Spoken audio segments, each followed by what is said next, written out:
Welcome everyone to this presentation I am doing for my communications class. As you know, we are recording, so everybody say hello to the camera really quick. And let's go ahead and get started. Thank you for being here. They lie to us because it's right in front of our faces. This is Kyrie Irving, a basketball player for the Cavaliers, talking to the host of the podcast, Road Tripping. He is talking about his belief that the earth is flat. A.V. Wolfman Arendt later wrote an NPR article called The Ongoing Battle Between Science Teachers and Fake News, where she interviewed science teacher Nick Earl, who says that despite his efforts to convince them otherwise, most of his middle schoolers believe the earth is flat because of the basketball player's influence. Those kids need the scientific method.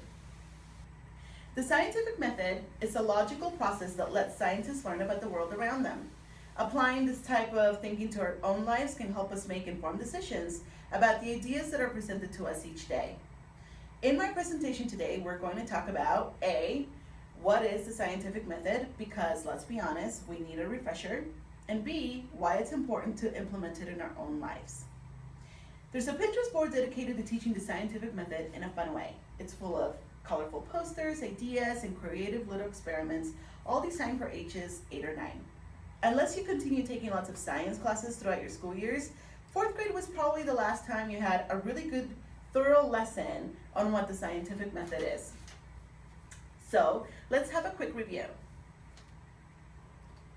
Webster's dictionary describes the scientific method as principles and procedures for the systematic pursuit of knowledge involving the recognition and formulation of a problem, the collection of data through observation and experiment, and the formulation and testing of hypotheses.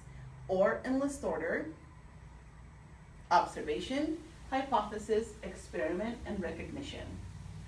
We come to the first step, observation, with a question we want to ask based on an observation we've made.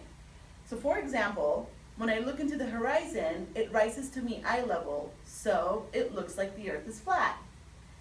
We ask the question, is the earth flat? We move on to our hypothesis, the potential answer to the problem. The idea is to come up with various possible solutions so we can test our hypothesis and gather as much data.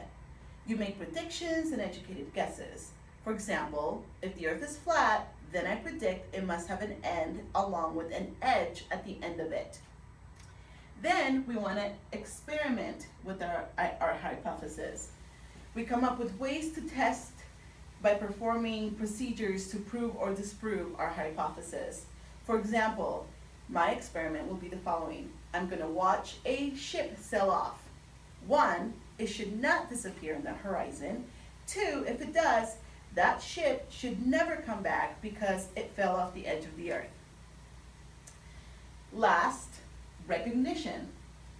Analyzing all the data we gather in our controlled experiments. Then you compare and review if your hypothesis was correct. For example, I watched the ship sail off into the horizon and it did disappear. The exact ship came back at the end of the day, so it didn't fall off. You keep asking questions, testing them, recognizing the data, and you start to gain knowledge towards where the evidence is pointing to.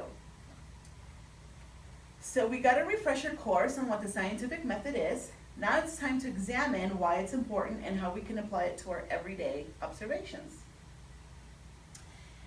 A good understanding and practice of the scientific method helps to develop critical thinking skills. Critical thinking is the ability to engage in purposeful thought with the goal of eliminating personal and social biases. Critical thinking is thinking beyond the obvious and making a cognitive connection with research. The whole process of the scientific method can be applied to literally any problem or question we might face. We see problems and questions through the lens of observation, coming up with possible solutions, experimenting with our ideas, seeing what kind of results our ideas receive, and moving on to the next possible solution if the results are not what we wanted. It's also very useful to use this method along with critical thinking with all the information given to us in the different forms of media.